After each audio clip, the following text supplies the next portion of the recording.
Welcome, this is Pranav Parekh, and in this video we are going to talk about osmosis. First of all, look at the nature. Nature is one of the most wonderful force. When you look at the trees, have you even wondered how the trees have grown too much higher at the height, and they are extracting water from the ground and making that water rich at the top. Look at the coconut tree and look at the height, and that much of force is being used to bring the water from the ground to the coconut at the top. So the force behind it, or the wonder behind it, is hidden in a process of osmosis. So let's find out what is the process, what osmosis actually is, right? So uh, by definition, osmosis is a diffusion of water and other solvents through semi-permeable membrane. First of all, you should know about semi-permeable membrane. What do you mean by semi-permeable membrane? See, when you're going to the lab and doing a process of filtration, what you do is that you take the filter paper and pour a solution into it, so the particles will remain upside and only water or solvent will go through the filter paper, right? So it is blocking the particles and you will get the sediment and you will get the separated liquid. That is a filtration process. There is another type of filter called a semi-permeable filter or semi-permeable membrane, okay, which not only blocks the particle but also blocks the ions. Okay, for example, you have dissolved NaCl in a water. Normal filter paper cannot filter NaCl from water if it is in the dissolved form, but semi-permeable membrane will not allow solute to pass through. Okay, only water or solvent will go down. So such a filter is called a semi-permeable membrane, right? Uh, Natural example of semi-permeable membrane is cell wall. So any cell like our body cells and bacterial cell wall, that cell wall is acting as a semi-permeable membrane, which means it is not allowing particle salts to go out, but it will allow liquid or water to come in, right? So this is about semi-permeable membrane. So the process in which water is going through the filter paper, here filter paper is semi-permeable membrane. So if water or other solvent is moving through semi-permeable membrane, this process is called as osmosis. Hope you understood this concept. So let's understand this concept in detail. Let's take a beaker and take a water in it. Okay, so I'll draw a beaker.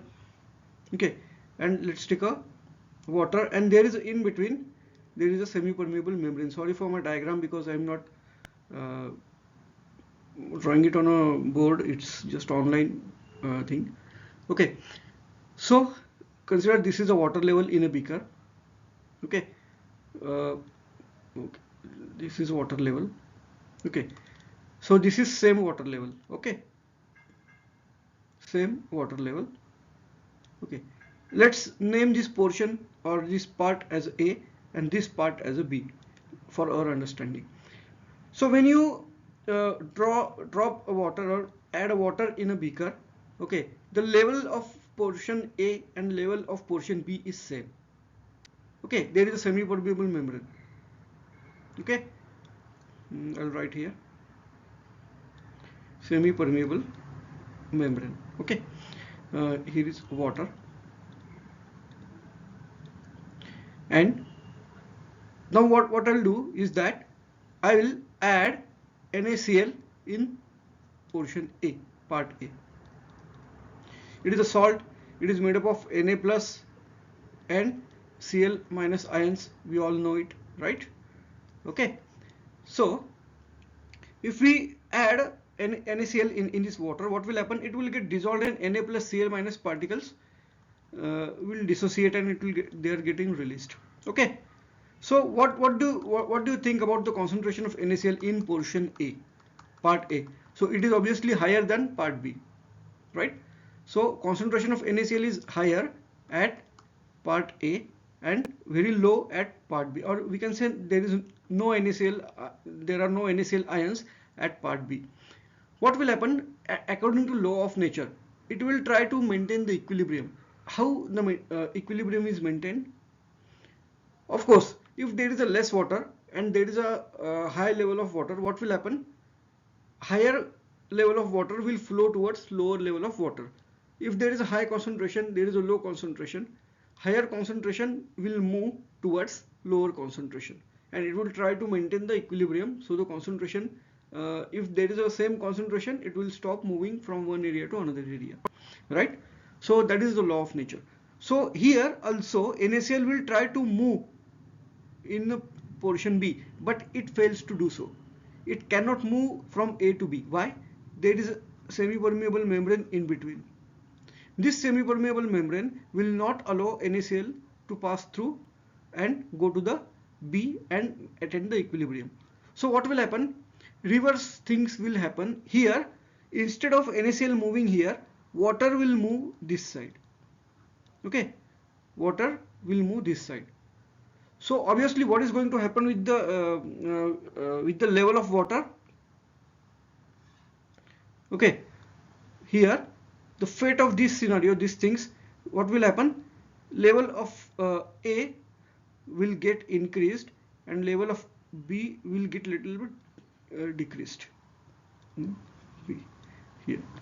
Okay, water level. Here it is a semi-permeable membrane again. Okay. Okay, you will see this miracle that in the same beaker you will see two levels of water which are separated by semi-permeable membrane. Why? Water has moved this side here. If you look at diagram 1, okay, water will move from part B or portion B to portion A to attain the equilibrium, and this will attain the equilibrium and stops moving, right? So this distance is called as osmotic distance. Okay, and force, okay, osmotic distance and force, okay, force for moving this part, okay, direction, this one, okay, is called as osmotic pressure. Okay, fine. So this is about osmotic pressure, right? The pressure which is used to move this level down till this level, okay, it's called as osmotic pressure. Fine. So then let's understand what is osmotic shock. Now osmotic shock is let me just erase it. Okay,